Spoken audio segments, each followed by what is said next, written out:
Samba Koita. Bonjour Samba. Bonjour. Samba, est-ce que vous pouvez vous présenter à nos internautes? Alors, je suis Samba Koita, j'habite à Paris depuis maintenant 9 ans, voire 10 ans. Je suis ici du département de Bakel, notamment de la commune de Diawara, mais je m'identifie à Bakel parce que j'ai fait mes humanités dans cette ville, disons de la 6e jusqu'en terminale. J'ai fréquenté aussi l'université Cheikh Anta Diop et l'Institut Saint-Michel de Dakar. C'est après que j'ai immigré plutôt à Paris pour, comme tout jeune soninké, pour essayer de trouver un travail après une année d'études et m'insérer professionnellement. Par ailleurs, je suis le président des jeunes bakellois de Paris, affilié à l'association ARBF, Association des ressortissants de Bakel en France.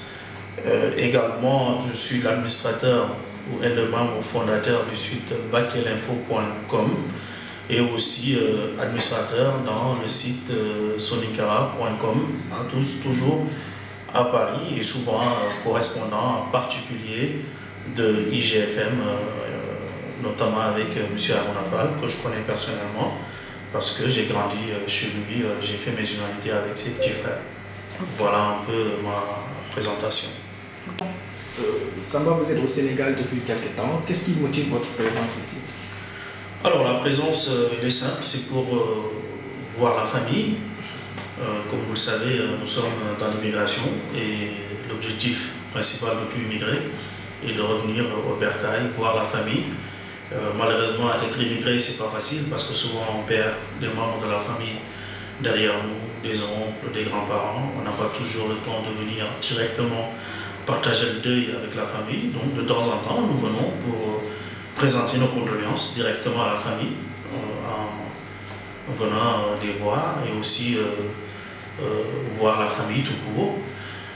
Ça fait maintenant 4 ans que je n'ai pas posé les pieds au Sénégal. Donc là, j'ai été à Bakel, comme aussi je suis administrateur de Bakel Info, avoir quelques informations fraîches de la localité, que ce soit à Bakel, à Diawara ou à Kidira, rencontrer quelques personnalités de la localité, aussi voir aujourd'hui, quand on parle de Dakar, ça rime à quoi, quels sont les projets porteurs ici, les secteurs porteurs, et de voir de manière personnelle s'il y a moyen d'investir, que ce soit dans l'immobilier ou dans le business tout court. Vous êtes administrateur de site, mais vous produisez aussi du contenu pour d'autres sites sénégalais, notamment GFM en particulier. Pourquoi ce choix-là? Alors, si je vous montre mes premières productions, je pense que vous allez rigoler, parce que j'ai commencé vraiment au bas de l'échelle. Quand je dis au bas de l'échelle, c'était prendre une caméscope, aller rencontrer un artiste soninké ou quelqu'un de Bakel, lui poser quelques questions et après mettre ça sur YouTube ou Dailymotion et mettre le lien sur Bakel Info. Alors, ma passion pour la création de contenu, ça vient d'abord de bakelinfo.com. Mais je dois dire avant Bakel Info, je militais déjà dans une association qui s'appelle soninkara.com. C'est un site communautaire qui regroupe 4 pays d'Afrique, Mali, Mauritanie, Sénégal, Gambie et aussi la diaspora soninké. Donc c'était d'abord un forum de discussion où tous les soninké venaient, les jeunes soninké venaient partager leurs expériences, parler de la tradition, de la culture soninké. Et à partir de là, j'ai eu le flair avec un ami de faire un site internet pour le département de Bakel. Pourquoi Bakel? Parce que nous venons de Bakel, c'est une zone très enclavée. Donc nous avions pensé à l'époque que faire un site, ça va participer aussi à désenclaver Bakel. Parce qu'il faut le dire, avant dans le traitement de l'information concernant le département de Bakel ou dans ces localités, c'était toujours des histoires de mœurs. Alors tel a violé un tel a volé le bétail de tel, tel s'est noyé, c'était des faits divers. Jamais j'ai vu, en tout cas à l'époque, des sites s'intéresser aux profondeurs de Bakel, voir les richesses de cette localité, les personnalités de cette localité et peut-être donner l'œil aux gouvernants, aux responsables politiques, de voir que Bakel a besoin aussi d'être accompagné. Donc à partir de là, on a dit bon, on s'en fout de tout le monde. Maintenant, l'information de Bakel doit être traitée par les Bakelois. C'est ainsi qu'on a posé les jalons de Bakel Info. Et à partir de là, j'ai commencé à faire des vidéos par-ci par-là, à faire des articles sur la culture soninké, sur la communauté soninké, sur l'immigration. Et là, j'ai eu vraiment l'engouement pour la création de contenu jusqu'à un passé récent. Comme ce que je faisais est devenu un peu plus professionnel, j'ai proposé à d'autres sites internet comme ça, de manière bénévole, hein, sans demander un rond pour ces contenus-là. J'ai des articles sur cnv.com, sur lerad.com. Bon, je pense que c'est de la publicité, hein, un peu sur Dakaractu. Et dernièrement, je travaille de manière, je dirais, particulière avec IGFM. Quand il y a des événements sur Paris, j'y vais pour prendre des... Samba, tout à l'heure, vous avez parlé de traitement de l'information, mais on a l'impression qu'avec le traitement de l'information concernant les immigrés, bon, c'est un peu un aspect positif, négatif qui est donné de cette information. Est-ce que pour vous qui avez fait 10 ans hors de votre pays, est-ce que vous pouvez nous parler des réalités de l'immigration en fait? Alors, c'est là où moi j'ai mal au cœur parce qu'on dirait qu'il y a deux univers, on dirait qu'il y a deux Sénégal. Le Sénégal où Macky Sall réside et la diaspora. À part des questions politiques, quand on parle de la diaspora, c'est toujours le côté négatif. Ils vivent comme des rats, ils vivent dans des conditions déplorables. Quand ils viennent ici, ils font les beaux. Bon, c'est toujours cette conception que le Sénégalais lambda a de l'immigré.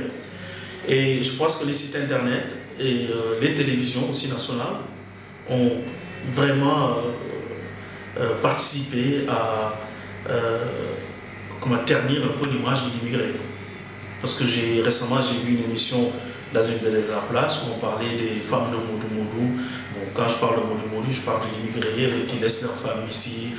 Mais tout ça, il y a une explication derrière. Parce qu'aujourd'hui, on n'est pas chez nous. Hein. Moi, je suis franco-sénégalais. Donc, je n'ai pas de problème de papier, je suis français.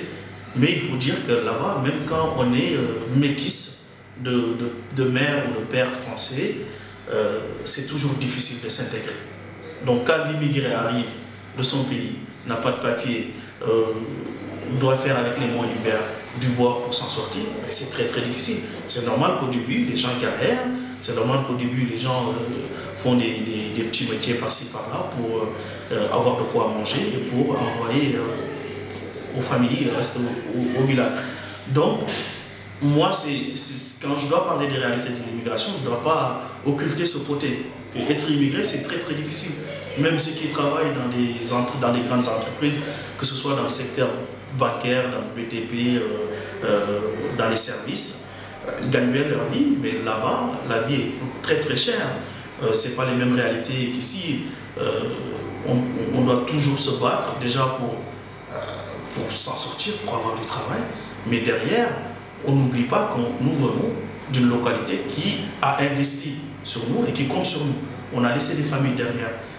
Donc, quelle que soit la galère, c'est ça l'objectif principal pour l'immigré. C'est quoi? C'est trouver un travail, avoir de quoi vivre, de subvenir. Je ne dis même pas vivre parce que là-bas on vit pas, on survit. C'est la survie. Et derrière, entretenir les familles. Aujourd'hui, en tout cas, moi dans ma localité, que je connais bien, le département de Bakel, l'État n'a rien fait, il faut le dire. C'est les émigrés bakelois du département de Bakel ou de la vallée du fleuve Sénégal qui ont su vraiment prendre à bras le corps les besoins de cette localité. Donc l'immigration pour moi c'est que du positif. Mais on peut entrer encore dans des considérations parce que là-bas voilà, il y a d'autres questions liées vraiment à l'immigration qu'on peut aussi sortir, mais je ne pense pas que le temps nous le permet. Mais pour moi, le Sénégalais doit penser que l'immigration c'est vraiment positif pour son pays parce qu'on va chercher des devises pour investir dans ce pays, que ce soit dans l'immobilier, que ce soit dans le social, on entretient des familles. Donc je pense que déjà ça permet de décharger un peu l'État sénégalais. Voilà, donc pour moi l'immigré doit être respecté, bien traité et ne pas faire des raccourcis pour les mal parler d'eux. L'immigration, c'est que du positif, c'est selon vous. Mais il faut reconnaître que aussi les difficultés sont là. Quelles sont les difficultés que vous rencontrez? Mais les difficultés, je pense que quel que soit le pays, il y a des difficultés. C'est ce que je dis souvent à mes amis que je rencontre à Dakar. Comme on dit, les chanteurs le disent, il n'y a pas de chaud métier. Que ce soit à Paris, au Japon, à Washington, un noir reste un noir, un immigré reste un immigré, qu'il soit roumain, asiatique, africain tout court. On n'est pas chez nous. Donc quand on n'est pas chez nous, nous sommes obligés de faire avec les moyens du bord. Donc les difficultés sont quoi? C'est le logement. Les difficultés, c'est quoi? Trouver un travail. Les difficultés, c'est trouver un papier. Ça, c'est des difficultés parce que souvent, on croise des gens qui ont fait 10 ans, voire 15 ans dans l'immigration qui n'ont pas de papier. Et ça fait mal au cœur parce que cette personne a laissé une famille. Il y en a, leurs parents sont décédés derrière eux. Ils n'ont pas pu venir partager le deuil. Ils sont toujours dans l'immigration. Donc, de ce côté-là, on ne peut pas dire que c'est positif. Mais c'est la réalité du système qui est comme ça. Quand on immigre sans papier, on sait que bon, on va pour trouver des lendemains meilleurs. Souvent, ça peut être facile. On arrive, on trouve des papiers. Souvent, ça peut être très difficile. Mais je pense que ce soit à Paris ou à Dakar, il faut se débrouiller. Hein. La galère, ça existe partout. Aujourd'hui, je vois pas mal de jeunes Sénégalais qui sont marchands ambulants. Je pense que s'ils avaient un meilleur travail, ou s'ils avaient des cantines pour vendre, ils ne vont pas faire marchand ambulant. Je vois des taximans qui galèrent à longueur de journée, qui n'ont pas de clients, des femmes qui vendent des accessoires. Donc tout ça, ça montre que ça galère un peu. Ça galère, mais il n'empêche que l'on soit immigré ou du Sénégal, on partage la même galère. Mais l'immigration, disons que c'est amorti un peu parce que c'est des pays où il y a des aides, c'est des pays où l'immigré est un peu considéré. Quand on est malade, on nous soigne. Quand on n'a pas de quoi vivre, il y a le secours catholique, il y a des organismes pour ça, pour nous prendre en charge, ce qu'on n'a pas dans notre propre pays. Donc il ne faut pas dire que bon, on a des difficultés. Il y a des difficultés, oui, mais il y a autre chose, il y a d'autres paramètres à prendre en compte pour dire que l'immigration, pour moi en tout cas, malgré les difficultés, c'est toujours positif. Tout au début de l'émission, vous avez parlé d'une association que vous dirigez. Est-ce qu'on peut savoir aujourd'hui quel est le rôle de ces associations et l'assistance que ces associations portent pour les immigrés? Alors, les associations... Bon, je vais parler des associations soninkéennes un peu, peut-être un peu, parce que c'est une zone que je connais un peu. Les associations à Paris, ce sont des associations dynamiques. Elles souffrent un peu de manque d'organisation, il faut le reconnaître. Mais c'est ces associations qui ont porté la vallée du fleuve Sénégal, qui ont porté certains endroits du Mali, qui ont porté certains endroits de la Mauritanie. Pourquoi? Parce que les associations, comment elles sont structurées? Si je prends le cas de mon village que je connais, ma commune, hein, parce que c'est devenu une commune, ça s'appelle Diawara. Diawara, il y a une association qui s'appelle le Corédia. Le Corédia, ça regroupe tous les ressortissants de Diawara. Que l'on soit né en France, au Congo, quel que soit le pays de naissance, on est d'abord Diawarakais et on doit participer à l'effort de solidarité. Cet effort de solidarité, ça se fait sous forme de cotisation annuelle. Bon, ça varie entre 40 et 70 euros. On est à peu près plusieurs centaines de ressortissants diawarakais. Et si on cotise, ça fait une manne financière. Depuis 1969, cette association existe. Nos grands-parents ont cotisé dans ces associations, nos parents ont cotisé dans ces associations. Ça a permis de financer certaines réalisations comme les centres de santé, le marché, les écoles, même aider les familles qui sont dans le besoin. Donc on peut dire que ces associations remplacent en quelque sorte l'État, malgré qu'elles soient en France, ça remplace localement les États. Si on prend l'exemple du département de Bakel, il faut le reconnaître, depuis 1960, l'État n'a pas vraiment investi. Moi récemment j'ai été à Bakel, bon il y a eu quelques changements, mais Bakel devait dépasser ce stade. Et ce sont grâce à ces associations, ces localités survivent. Aujourd'hui à Bakel, il y a un centre de formation professionnelle pour ces élèves qui sortent du circuit classique. C'est les immigrés qui ont financé ça. À hauteur de combien? À hauteur de 238 000 euros. Ce n'est pas l'argent de l'État, c'est l'argent des immigrés avec des partenaires.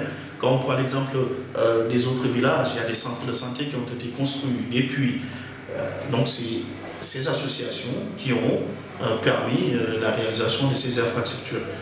Par ailleurs, malgré qu'on soit dans l'immigration, les immigrés n'ont pas oublié leurs origines. En tout cas, si je prends l'exemple du Soninké, il y a toujours des associations qui militent pour faire parler Soninké, pour garder la culture Soninké authentique, malgré qu'on soit dans l'immigration. Donc ces associations sont plurielles et militent en tout cas pour le bien-être des immigrés localement et aussi pour aider les populations des villages d'origine à s'épanouir grâce à la réalisation dans le cadre social. Samba, aujourd'hui, quels sont vos projets personnels? Bon, les projets personnels, bon, comme tout immigré, hein, je pense avoir des facilités pour investir dans mon pays. Je pense que c'est le vœu de tout immigré. Mais je dois profiter de cette question pour dire que les projets doivent être portés par les associations dont on parlait tout à l'heure. Pourquoi? Depuis plusieurs années, ces associations ne financent que le social. Pourquoi pas aujourd'hui, dans la localité de Bakel par exemple, pourquoi pas une fédération de ces associations, comme ils ont une manne financière conséquente qui permet de réaliser des projets privés, pourquoi pas essayer un peu de se départir du social pour aller vers l'entrepreneuriat. Comment? Récemment, j'ai écrit un article concernant, bon, je l'avais appelé le plan Soninké émergent. Le plan Soninké émergent, c'est quoi? C'est que j'ai pris le département de Bakel. En tout cas, le Goy inférieur, ce qu'on appelle chez nous le Goy inférieur, ça va de Bakel jusqu'à Gandé. Et le Goy supérieur, ça va de Bakel jusqu'à Arondou, à la frontière avec le Mali. À peu près, il y a 13 villages. Et ces 13 villages ont chacun une caisse villageoise qui a des milliers d'euros. Parce qu'il y a des cotisants depuis X temps. Alors, si ces 13 villages, chaque village donnait à peu près 10 000 euros, ça nous fait 130 000 euros. Donc, ça fait presque, si ma mémoire est bonne, une cinquantaine de millions peut-être. Ou 100, ouais, ça fait, en tout cas, ça fait une somme conséquente. Alors, avec cet argent, qu'est-ce qu'on peut faire? Parce qu'il faut penser que l'immigration, maintenant, aujourd'hui, c'est difficile. On ne va pas continuer à toujours immigrer. Il faut penser à la génération future. Est-ce qu'il ne faut pas créer les conditions de réussite sur place? Alors avec cet argent, qu'est-ce qu'on va faire de cet argent? C'est déjà mettre en place notre propre structure de microcrédit. Sortir du circuit classique des banques qui demandent une certaine paperasse pour bénéficier d'un crédit pour financer l'exploitation agricole par exemple ou l'artisanat. Donc si nous prenons par exemple cette manne financière, on peut faire un organisme de microcrédit qui va prêter aux populations de cette zone pour faire soit le maraîchage, l'agriculture, l'aviculture, en tout cas plusieurs activités. Et avec moyennant des garanties, hein, chacun a son parent immigré, il y en a qui ont des terrains, donc moyennant en tout cas une garantie, octroyer des crédits grâce à notre structure de microcrédit qu'on va mettre en place. On peut également financer des cliniques, pourquoi pas, en finançant des équipements, en construisant des cliniques, et aussi en faisant appel à des professionnels qui soient à Dakar, à Nouakchott, à Bamako, pour venir soigner la population sur place. Donc voilà, je pense que les associations, les projets des associations doivent aller dans ce sens et arrêter un peu de jouer toujours dans le social parce que l'État n'a rien fait. Donc c'est à l'État maintenant de prendre le relais et à nous de scruter d'autres horizons pour l'épanouissement des populations et endiguer un peu la fuite des cerveaux et la fuite des bras valides dans nos terroirs. C'était tout ce qu'on avait, Samba, comme question pour vous. Et nous vous remercions d'être passé nous voir. Si vous avez un dernier mot. C'est moi qui vous remercie. Si j'ai un dernier mot à dire, c'est je pense que ça s'adresse au gouvernement, en tout cas au ministère de l'Information, si je n'abuse pas. Parce qu'aujourd'hui, je pense que moi, dans le domaine où j'évolue un peu, que ça soit concernant les sites internet, je pense qu'il y a un toilettage à faire parce que l'abondance nuit souvent. Il y a beaucoup de sites internet. Le traitement de l'information aujourd'hui au Sénégal est devenu problématique. On ne sait pas qui est journaliste. Moi-même qui vous parle, je peux me targuer d'être journaliste alors que je suis juste je propose juste des contenus. Donc on ne sait pas qui est journaliste. Dans les sites, on voit pas mal d'informations non vérifiées. Donc je pense qu'il y a un toilettage à faire pour essayer de donner des informations fiables à la diaspora, qu'on ne voit pas toujours des côtés négatifs, des phrases, du peopling par-ci, par-là, et donner des vraies informations à la diaspora. Donc il y a un toilettage, je pense, à faire au niveau de ces sites internet sénégalais. D'accord, merci beaucoup. C'est moi qui vous remercie.